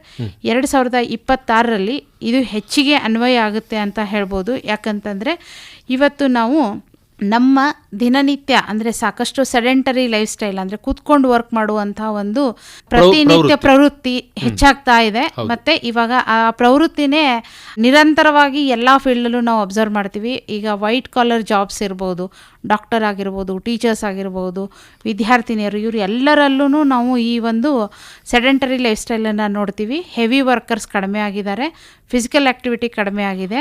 ಹಾಗಾಗಿ ನಮ್ಮ ಆಹಾರನೇ ನಮಗೆ ಇವತ್ತು ಭಾರ ಆಗಿದೆ. ಯಾಕಂದರೆ ನಾವು ಅದನ್ನು ಖರ್ಚು ಮಾಡ್ತಾ ಇಲ್ಲ, ಬರೀ ಇಂಟೇಕ್ ಜಾಸ್ತಿ ಆಗಿರೋದ್ರಿಂದ ದೇಹದಲ್ಲಿ ಇದು ಬ್ಯಾಲೆನ್ಸ್ ಅಥವಾ ಸಮತೋಲನ ತಪ್ಪಿ ನಮಗೆ ಸಾಕಷ್ಟು ರೋಗಗಳಿಗೆ ಇದು ಎಡೆ ಮಾಡಿಕೊಡ್ತಾ ಇದೆ. ಆ ರೋಗಗಳಾದಂತಹ ಡಯಾಬಿಟಿಸ್ ಮೆಲಿಟಸ್ ಅನ್ನುವಂಥ ಒಂದು ಮಧುಮೇಹ ರೋಗವನ್ನು ನಾವು ಪ್ರತಿಯೊಬ್ಬ ಮನೆಯಲ್ಲೂ ಒಬ್ಬ ವ್ಯಕ್ತಿಯನ್ನು ನೋಡಬಹುದಾಗಿದೆ. ಹಾಗೆ ಒಬೆಸಿಟಿ ಅನ್ನುವಂಥದ್ದು ಜಾಸ್ತಿ ಆಗಿದೆ. ಸ್ಥೂಲಕಾಯ ಅಂತ ಹೇಳ್ತೀವಿ. ಈ ಸ್ಥೂಲಕಾಯದಿಂದ ಸಾಕಷ್ಟು ರೋಗಗಳು ನಮ್ಮ ದೇಹದಲ್ಲಿನೇ ಅವು ಮನೆ ಮಾಡ್ಕೊಳ್ತವೆ. ಇದರಿಂದ ಮತ್ತೆ ಬೇರೆ ರೋಗಗಳಿಗೆ ಈ ಒಂದು ಡಯಾಬಿಟಿಸ್ ಮತ್ತು ಒಬೆಸಿಟಿ ಎಡೆ ಮಾಡಿಕೊಡುತ್ತೆ. ಹಾಗಾಗಿ ಇವುಗಳನ್ನೆಲ್ಲ ನಮ್ಮ ಮನೆಯಲ್ಲೇ ಇರುವಂಥ ಸ್ಪೈಸಸ್ ಅಂತ ಏನು ಹೇಳ್ತೀವಿ, ಏಲಕ್ಕಿ, ಲವಂಗ, ಆಮೇಲೆ ಬೆಳ್ಳುಳ್ಳಿ, ಈರುಳ್ಳಿ, ಇವುಗಳಲ್ಲೆಲ್ಲ ಔಷಧೀಯ ಗುಣಗಳಿದೆ. ನಮ್ಮ ತೋಟದಲ್ಲೇ ಸಿಗುವಂಥ ತುಳಸಿ ಆಗಿರಬಹುದು, ಆಮೇಲೆ ಬಿಲ್ಪತ್ರೆ ಇವುಗಳಾಗಿರಬಹುದು, ಅಥವಾ ಸಾಕಷ್ಟು ಇದೆ. ಆಮೇಲೆ ಒಂದೆಲಗ ಆಗಿರಬಹುದು. ಇವೆಲ್ಲವೂ ಏನಂತಂದರೆ ಔಷಧೀಯ ಗುಣಗಳನ್ನು ಹೊಂದಿರುವಂಥ ಒಂದು ನಮ್ಮ ಎಲ್ಲ ಹಸಿರು ತರಕಾರಿಗಳಾಗಿರಬಹುದು. ಸಬ್ಬಸಿಗೆ, ಮೆಂತ್ಯ, ಮತ್ತು ಈ ಒಂದು ದಂಟಿನ ಸೊಪ್ಪು ಅಂತ ಏನು ಕರಿತೀವಿ ಅದು, ಮತ್ತು ಕರಿಬೇವು, ಇವಕ್ಕೆ ಎಲ್ಲದರಲ್ಲೂ ಔಷಧಿ ಗುಣ ಇದೆ. ನಮ್ಮ ಮನೆಯಲ್ಲಿನೇ ನಮಗೆ ಒಂದು ಮಾರ್ಗದರ್ಶನವಾಗಿ ನಮ್ಮ ಅಡುಗೆ ಮನೆ ಔಷಧಾಲಯವಾಗಿ ಕೆಲಸ ಮಾಡುತ್ತೆ. ಈ ಒಂದು ಅರಿವನ್ನು ನಮ್ಮ ದಿನನಿತ್ಯ ಜೀವನದಲ್ಲಿ ಅಳವಡಿಸ್ಕೊಂಡ್ರೆ ಈ ಭಾರದಿಂದ ನಾವು ನಮಗೆ ಬೇಕಾದಂತಹ ಒಂದು ಪರಿಹಾರದೆಡೆಗೆ ನಾವು ಕೊಂಡ್ಕೊಂಡು ಹೋಗ್ಬೋದು. ಹಾಗಾಗಿ ಸೇಫ್ ಫುಡ್, ಎಲ್ಲರಿಗೂ ಕೂಡ ಸುರಕ್ಷಿತವಾದಂಥ ಆಹಾರ ಸಿಗಬೇಕು ಅಂತಂದರೆ ಕೇವಲ ಜೂನ್ 7 ಅಷ್ಟೇ ಅಲ್ಲದೆ ಪ್ರತಿದಿನವೂ ಆಹಾರದ ಬಗ್ಗೆ ಹೆಚ್ಚಿನ ಮಾಹಿತಿಯನ್ನು ನಾವು ಸುರಕ್ಷತಾ ಕ್ರಮಗಳ ಬಗ್ಗೆ ತಿಳ್ಕೊಂಡಾಗ ಏನಾಗುತ್ತೆ, ಈ ಒಂದು ಬರ್ಡನ್ನಿಂದ ನಾವು ಸೊಲ್ಯೂಷನ್ ಕಡೆ ಹೋಗೋದಕ್ಕೆ ಸಾಧ್ಯ ಆಗುತ್ತೆ. ಹಾಗೆ ಈ ಒಂದು ಸುರಕ್ಷಿತವಾದಂಥ ಆಹಾರ ನಮ್ಮ ಮನೆಯ ಪ್ರತಿಯೊಂದು ವ್ಯಕ್ತಿಗೂ ಕೂಡ ಸಿಗುವಂತೆ ಆಗುತ್ತೆ. ಮಗು ಆಗಿರಬಹುದು, ಅಡಲ್ಟ್ಸ್ ಆಗಿರಬಹುದು, ಮತ್ತು ಓಲ್ಡ್ ಏಜ್ ನಮ್ಮ ಹಿರಿಯರಿಗೂ ಕೂಡ ಒಂದು ಸುರಕ್ಷಿತವಾದಂಥ ಆಹಾರ ಸಿಗುವುದಕ್ಕೆ ಸಾಧ್ಯ ಆಗುತ್ತೆ. ಅದಕ್ಕೆ ಈ ಥರದಾದಂಥ ದಿನಗಳು ಸಾಕಷ್ಟು ಒಂದು ಅವಕಾಶವನ್ನು ಮಾಡಿಕೊಡುತ್ತೆ ಅರಿವನ್ನು ಮೂಡಿಸ್ಕೊಳ್ಳೋದಕ್ಕೆ ಅಂತ ಹೇಳೋಕ್ಕೆ ಬಯಸ್ತೀನಿ. ಹಾಂ, ಈ ಆಹಾರ ಸುರಕ್ಷತೆ ಅನ್ನುವಂಥದ್ದನ್ನು ನಾವು ಮನೆಯಲ್ಲಿ ಹೇಗೆ ಸಾಧನೆಯನ್ನು ಮಾಡ್ಬೋದು, ಎಷ್ಟರ ಮಟ್ಟಿಗೆ ಜಾಗೃತರಾಗಿರಬೇಕು? ಈಗ ಅಡುಗೆಯನ್ನು ತಯಾರಿಸುವವರು ಅಥವಾ ಅಡುಗೆಯನ್ನು ಬಡಿಸುವವರು, ಅದರ ಜೊತೆಗೆ ಆಹಾರವನ್ನು ಸೇವಿಸುವವರು ಕೂಡ ಆಹಾರ ಸುರಕ್ಷತೆಯ ಬಗ್ಗೆ ಎಷ್ಟರ ಮಟ್ಟಿಗೆ ತಿಳ್ಕೊಂಡಿರಬೇಕು? ತುಂಬ ಒಳ್ಳೆಯ ಪ್ರಶ್ನೆ ಇದಾಗಿತ್ತು ಸರ್. ಯಾಕಂತಂದರೆ ಮನೆಯೇ ಮೊದಲ ಪಾಠಶಾಲೆ ಅಂತ ಹೇಳ್ತೀವಿ, ತಾಯಿಯೇ ಮೊದಲ ಗುರು ಅಂತ. ಸೊ ಅದಕ್ಕೆ ಈ ಒಂದು ವಾಕ್ಯವನ್ನು ನಾವು ನಮ್ಮ ಅಡುಗೆ ಮನೆಗೆ ಕೂಡ ಬಳಸ್ಕೋಬಹುದು. ಯಾಕಂತಂದರೆ ನಾನು ಪದೇ ಹೇಳ್ತಾ ಇದ್ದೀನಿ, ಅಡುಗೆ ಮನೆಯೇ ಔಷಧಾಲಯ ಅಂತ. ಯಾಕಂತಂದರೆ ಅಡುಗೆ ಮನೆಯಲ್ಲಿರುವಂತಹ ಪ್ರತಿಯೊಂದು ತರಕಾರಿ, ಹಣ್ಣು, ಹಾಗೆ ನಮ್ಮ ಈ ದಿನಸಿ ಇವುಗಳನ್ನೆಲ್ಲವನ್ನೂ ಸೇರಿಸ್ಕೊಂಡು ಅದರಲ್ಲಿ ಸ್ಪೈಸಸ್ ಅಂತ ಹೇಳ್ತೀವಿ. ಒಂದು ಸ್ಪೈಸಸ್ ಏನಾಗುತ್ತೆ ಅಂದರೆ ಸಾಕಷ್ಟು ಔಷಧಿ ಗುಣಗಳಿದೆ ಅದರಲ್ಲಿ. ಏಲಕ್ಕಿ ಇರಬಹುದು, ಲವಂಗ ಇರಬಹುದು, ಆಮೇಲೆ ದಾಲ್ಚಿನ್ನಿ ಆಗಿರಬಹುದು, ಅಥವಾ ಪಲಾವಿಗೆಲ್ಲ ಬಳಸುವಂಥ ಎಲೆಗಳಾಗಿರ್ಬೋದು. ಅದು ಎಲ್ಲದರಲ್ಲೂ ಕೂಡ ಸಾಕಷ್ಟು ಔಷಧೀಯ ಗುಣಗಳಿದೆ. ಯಾರು ಅಡುಗೆಯನ್ನು ಮಾಡ್ತಾ ಇರ್ತಾರಲ್ವ ಅವರು ಒಂದಿಷ್ಟು ಮುಂಜಾಗ್ರತೆ ಕ್ರಮಗಳನ್ನು ತಮ್ಮಲ್ಲಿ ದಿನನಿತ್ಯ ಅಡುಗೆ ಮಾಡುವಲ್ಲಿ ಅನುಸರಿಸ್ಕೊಂಡ್ರೆ ಸಾಕಷ್ಟು ನಾವು ದೊಡ್ಡದಾದಂತಹ ಕಾಯಿಲೆಗಳನ್ನು ಮುಂಬರುವಂಥ ಒಂದು ದುಷ್ಪರಿಣಾಮವನ್ನು, ಏನು ಆಹಾರದಿಂದ ಆಗುವಂಥ ದುಷ್ಪರಿಣಾಮವನ್ನು ತಡೆಗಟ್ಟೋದಕ್ಕೆ ಸಹಾಯ ಆಗುತ್ತೆ. ಯಾರು ಆಹಾರವನ್ನು ತಯಾರಿಸ್ತಾ ಇರ್ತಾರಲ್ವ ಒಂದಿಷ್ಟು ಹೈಜಿನಿಕ್ ಪ್ರಾಕ್ಟೀಸನ್ನು ಮಾಡಬೇಕಾಗುತ್ತೆ. ಸುರಕ್ಷತಾ ಕ್ರಮವಾಗಿ ಎಲ್ಲ ತರಕಾರಿ ಸೊಪ್ಪುಗಳನ್ನು ದಿನನಿತ್ಯ ಸ್ವಚ್ಛವಾಗಿ ಉಪ್ಪು ನೀರಲ್ಲಿ ತೊಳೆದುಕೊಳ್ಬೇಕು. ಉಪ್ಪು ನೀರಲ್ಲಿ ಯಾಕೆ ತೊಳೆದುಕೊಳ್ಬೇಕು ಅಂತಂದರೆ, ಒಂದು ಫಸಲು ಚೆನ್ನಾಗಿ ಬರಬೇಕು ಅಂತ ರೈತರು ಸಾಕಷ್ಟು ಕೀಟನಾಶಕಗಳನ್ನು ಮತ್ತು ರಾಸಾಯನಿಕ ಗೊಬ್ಬರಗಳನ್ನು ಉಪಯೋಗಿಸ್ತಾ ಇರ್ತಕ್ಕಂಥ ರೋಗನಾಶಗಳನ್ನು ಮುಕ್ತ ಮಾಡೋದಕ್ಕೆ ಅವರು ಈ ಒಂದು ಕೀಟನಾಶಕ ಮತ್ತು ಫರ್ಟಿಲೈಸರ್ಸ್ ಅಥವಾ ರಾಸಾಯನಿಕ ಗೊಬ್ಬರಗಳನ್ನು ಉಪಯೋಗ ಮಾಡ್ತಾರೆ. ಆ ಗೊಬ್ಬರಗಳನ್ನು ಎಷ್ಟೆಷ್ಟು ಹಾಕಬೇಕಂತ ಲಿಮಿಟ್ ಒಂದು ಇರುತ್ತೆ. ಬಟ್ ಸಮ್ಟೈಮ್ಸ್ ನಾವು ಏನು ಮಾಡ್ತೀವಿ, ಆ ಇಳುವರಿ ಚೆನ್ನಾಗಿ ಬರಲಿ ಅನ್ನೋ ಕಾರಣದಿಂದಾಗಿ ಆ ಡೋಸೇಜನ್ನು ಹೆಚ್ಚಿಗೆ ಬಳಸೋದ್ರಿಂದ ಅದೇನಾಗುತ್ತೆ, ಆ ಒಂದು ತರಕಾರಿಯಲ್ಲೋ ಅಥವಾ ಸೊಪ್ಪಿನಲ್ಲೋ ಸೇರಿಕೊಳ್ಳುತ್ತೆ. ಆ ಸೇರಿಕೊಂಡಾಗ ಏನಾಗುತ್ತೆ, ಆ ಡೋಸೇಜ್ ಜಾಸ್ತಿ ಆದಾಗ ಅದು ನಾವು ಯಾವಾಗ ಊಟ ಮಾಡ್ತೀವಿ ಡೈರೆಕ್ಟಾಗಿ ನಮ್ಮ ದೇಹವನ್ನು ಸೇರಿಕೊಂಡಾಗ ನಮ್ಮ ಕಿಡ್ನಿ ಮತ್ತು ಲಿವರ್ಗಳು ಸರಿಯಾಗಿ ಅದನ್ನು ಫಿಲ್ಟರ್ ಮಾಡದೆ ಅದು ಸ್ಟೋರ್ ಆಗಿ ನಮ್ಮ ದೇಹಕ್ಕೆ ಹಾನಿಯನ್ನು ಉಂಟು ಮಾಡುತ್ತೆ. ಹಾಗಾಗಿ ಯಾರು ಅಡುಗೆ ಮಾಡ್ತಾ ಇರ್ತಾರಲ್ವ ಅದನ್ನು ಮಾರ್ಕೆಟಿಂದ ತಂದಿದ ತಕ್ಷಣ ಆ ಆಹಾರವನ್ನು, ಆ ಒಂದು ಸೊಪ್ಪು ತರಕಾರಿಗಳನ್ನು, ರಾ ಮಟೀರಿಯಲ್ಸನ್ನೆಲ್ಲ ಉಪ್ಪು ನೀರಲ್ಲಿ ನೆನೆಸಿ ಚೆನ್ನಾಗಿ ತೊಳೆದು ಆರಿಸಿ ಬಳಸಬೇಕಾಗುತ್ತೆ. ಈಗ ಒಣ ದ್ರಾಕ್ಷಿ ಇದಕ್ಕೆ ಸಲ್ಫರ್ ಟ್ರೀಟ್ಮೆಂಟ್ ಮಾಡಿರ್ತಾರೆ. ಆ ಸಲ್ಫರ್ ಅಂಶ ದೇಹವನ್ನು ಸೇರಿದಾಗ, ಹಾಗೆ ದ್ರಾಕ್ಷಿ ಇದರಲ್ಲೂ ಕೂಡ ರಾಸಾಯನಿಕಗಳನ್ನು ಜಾಸ್ತಿ ಬಳಸ್ತಾರೆ. ಆಮೇಲೆ ಇತ್ತೀಚೆಗೆ ನಮ್ಮ ಬೆಂಗಳೂರು ಮತ್ತು ಮಲ್ಟಿ ಸಿಟೀಸ್ ಏನೇನಿದೆಯಲ್ಲ, ಮುಂಬೈ, ಡೆಲ್ಲಿ, ಈ ಥರದಲ್ಲೆಲ್ಲ ನೀರಿನ ಅಭಾವದಿಂದಾಗಿ ಕೊಳಚೆ ನೀರೇನು ಹೋಗುತ್ತಲ್ವ ಅದರಲ್ಲಿ ಜಾಸ್ತಿ ಸಲ್ಫರ್ ಮತ್ತು ಲೆಡ್, ಕ್ರೋಮಿಯಂ ಇಂಥ ಒಂದಿಷ್ಟು ಮೈಕ್ರೋನ್ಯೂಟ್ರಿಯೆಂಟ್ಸ್ ಅಂತ ಏನು ಹೇಳ್ತೀವಲ್ವ ಅದು ಇರುತ್ತೆ. ಆ ನೀರನ್ನು ನಮ್ಮ ತರಕಾರಿ ಸೊಪ್ಪುಗಳನ್ನು ಬೆಳೆಸೋದಕ್ಕೆ ಯೂಸ್ ಮಾಡಿದಾಗ ಅದು ತುಂಬ ಫಲವತ್ತಾಗಿ ತುಂಬ ಹುಲ್ಸಾಗಿ ಬೆಳೆಯುತ್ತೆ. ಆ ಹುಲ್ಸಾಗಿ ಬೆಳೆಯೋದಕ್ಕೆ ಕಾರಣ micro nutrients which are present in that water. ಆ ಒಂದು ಚರಂಡಿ ನೀರಿನಲ್ಲಿ ಇರುವಂಥ ಒಂದು ನ್ಯೂಟ್ರಿಯೆಂಟ್ಸ್ ಕಾರಣ ಆಗಿರುತ್ತೆ. ಅದು ಡೈರೆಕ್ಟಾಗಿ ಅದು ಬೇಡದೇ ಇರುವಂಥ ಕೆಲವೊಂದು ನ್ಯೂಟ್ರಿಯೆಂಟ್ಸ್ ನಾವು ಚೆನ್ನಾಗಿದೆ ಹಸಿರಾಗಿದೆ ಅಂತ ತಗೊಳ್ತೀವಿ, ಅವಾಗ ಏನಾಗುತ್ತೆ ಅದು ದೇಹವನ್ನು ಸೇರಿಕೊಳ್ಳುತ್ತೆ. ಹಾಗಾಗಿ ಇವುಗಳನ್ನು ಅವಾಯ್ಡ್ ಮಾಡಬೇಕು. ಹಾಗೆ ಬಿಸಿ ಪದಾರ್ಥಗಳನ್ನು ಪ್ಲಾಸ್ಟಿಕ್ನಲ್ಲಿ ಬಳಸೋದನ್ನು ನಿಲ್ಲಿಸಬೇಕು. ಯಾಕಂದರೆ ಬಿಸಿ ಪದಾರ್ಥಗಳನ್ನು ಪ್ಲಾಸ್ಟಿಕ್ಕಿಗೆ ಹಾಕಿದಾಗ ಬಿಸ್ಫಿನಾಲ್ ಎ ಅನ್ನುವಂಥ ಒಂದು ಸಬ್ಸ್ಟೆನ್ಸ್ ಬಿಡುಗಡೆ ಆಗುತ್ತೆ. ಅದು ನಮ್ಮ ದೇಹವನ್ನು ಸೇರಿಕೊಂಡಾಗ ಮತ್ತೆ ಅದು ನಮ್ಮ ದೇಹದಿಂದ ಹೊರಗೆ ಹೋಗೋದಕ್ಕೆ ಸಾಧ್ಯ ಆಗದೆ ಅಲ್ಲೇ ಉಳ್ಕೊಂಡು ಮತ್ತೆ ನಮ್ಮ ದೇಹಕ್ಕೆ ಹಾನಿಯನ್ನು ಉಂಟು ಮಾಡುತ್ತೆ. ಹಾಗಾಗಿ ಬಿಸಿಯಾದಂಥ ಪದಾರ್ಥಗಳನ್ನು ಪ್ಲಾಸ್ಟಿಕ್ಕಿಗೆ ಹಾಕಬಾರ್ದು ಮತ್ತು ಸಾಧ್ಯ ಆದಷ್ಟು ಸ್ಟೀಲಿನ ವಸ್ತುಗಳನ್ನು ನಾವು ಬಳಸಬೇಕಾಗುತ್ತೆ. ಇನ್ನು ಕಂಟ್ಯಾಮಿನೇಷನ್ ಆಗುವಂಥದ್ದನ್ನು ತಡಿಬೇಕಾಗುತ್ತೆ. ಕ್ರಾಸ್ ಕಂಟ್ಯಾಮಿನೇಷನ್ ಅಂತ ಹೇಳ್ತೀವಿ. ನಾವು ಯಾವುದಾದ್ರೂ ಒಂದು ಪಾತ್ರೆಗೆ ಹಾಕಿದಾಗ ಆ ತಾಮ್ರದ್ದು ಅದು ಎಲ್ಲ ಬಿಡುಗಡೆ ಆಗುತ್ತೆ. ಬಿಸಿ ಪದಾರ್ಥಗಳನ್ನು ಯಾವುದಕ್ಕೆ ಹಾಕಬೇಕು ಯಾವುದಕ್ಕೆ ಹಾಕಬಾರ್ದು ಅನ್ನೋದು ಒಂದು ತಿಳುವಳಿಕೆ ಅಡುಗೆ ಮಾಡುವವರಲ್ಲಿ ಇದ್ದರೆ ಒಳ್ಳೆಯದು. ಹಾಗೆ ಯಾವುದಾದ್ರೂ ಊಣ್ಸ್ಗಳಾದಾಗ ಅಂದರೆ ಯಾವುದಾದ್ರೂ ಗಾಯಗಳಾದಾಗ ಹುಣ್ಣುಗಳಾದಾಗ ಅಂಥವರು ಅಡುಗೆ ಮಾಡೋದನ್ನು ಸಾಧ್ಯ ಆದಷ್ಟು ಅವಾಯ್ಡ್ ಮಾಡಬೇಕು.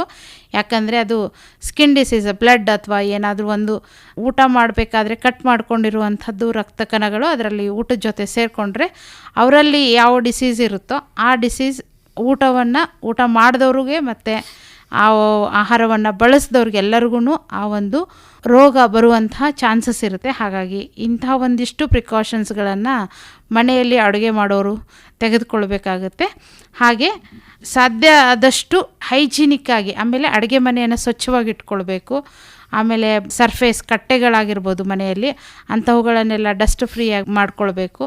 ಸಾಧ್ಯ ಆದಷ್ಟು ಸ್ವಚ್ಛತಾ ಕ್ರಮಗಳನ್ನು ಪಾಲಿಸೋದ್ರಿಂದ ನಮ್ಮ ಅಡುಗೆ ಮನೆಯಲ್ಲಿ ನಾವು ಸಾಕಷ್ಟು ಒಂದಿಷ್ಟು ಸಣ್ಣ ಈ ವಿಚಾರಗಳನ್ನು ಅಳವಡಿಸ್ಕೊಳ್ಳೋದ್ರಿಂದ ದೊಡ್ಡ ರೋಗಗಳು ಬರದೇ ಇರೋ ತಹ ತಡೆಗಟ್ಟೋದಕ್ಕೆ ಸಾಧ್ಯ ಆಗುತ್ತೆ.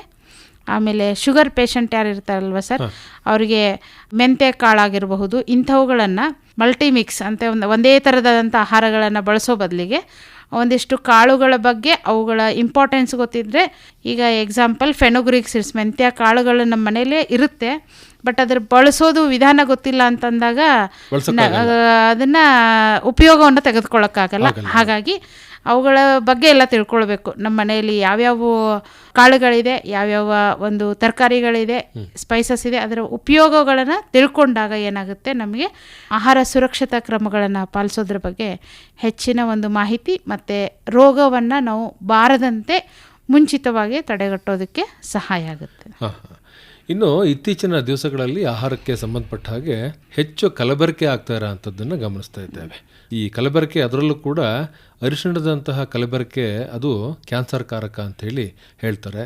ಹಾಗೆಯೇ ನಾವು ಬಳಕೆ ಮಾಡ್ತಕ್ಕಂತಹ ಬಹುತೇಕ ಆಹಾರ ಪದಾರ್ಥಗಳು ಇವತ್ತು ಕಲಬೆರಕೆಗೆ ಒಳಗಾಗ್ತಾ ಇರ್ತಕ್ಕಂಥದ್ದು.